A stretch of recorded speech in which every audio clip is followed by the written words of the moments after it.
پہاڑی زبان میں اپڈیٹ سنیے۔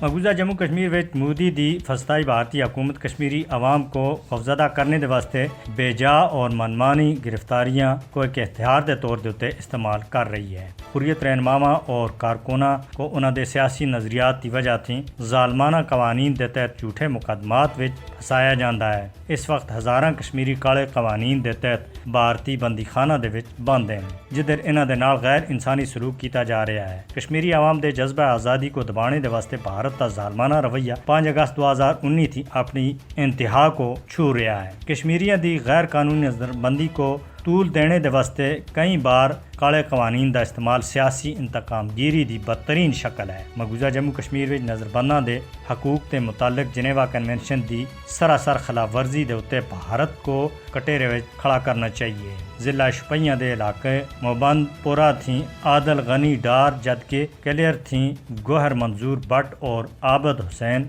نندا نامی نوجوانوں کو مجاہدین دے نال وابستگی دی وجہ دے گرفتار کر کے دا ہے۔ پی ڈی پی سربراہ محبوبہ مفتی سن بھارتی وزیر اعظم نریندر مودی دی طرف تے ریڈیو تقریر من دی گل دے دوران کشمیری نوجوانوں کو آئیکن قرار دینے دے بیان کو سخت تنقید کا نشانہ بنایا ہے۔ انہوں نے سناخیا کہ مودی اپنے بیانات کے ذریعے کشمیری نوجوانوں دے زخموں دے اتے نمک پاشی کر رہا ہے۔ محبوبہ مفتی سن ٹویٹ کردیا ہویا آخیا کہ مذاق خیز ہے کہ مودی کشمیری نوجوانوں کو بھارت کے واسطے آئیکن کہہ رہا ہے، جبکہ جموں کشمیر کے نوجوان نوکریاں اور روزی روٹی دی وجہ دے سڑکاں دے اتے ہیں۔ بھارت وچ سماج وادی پارٹی دے صدر اکھلیش یادو سناخیا ہے کہ بی جے پی جد اقتدار وچ آئی ہے اپوزیشن دے نال اس دی انتقامی کاروائیاں رکنے دا نا نہیں کہندی اور انہاں کو فرضی مقدمات وچ پھنسایا جا رہا ہے۔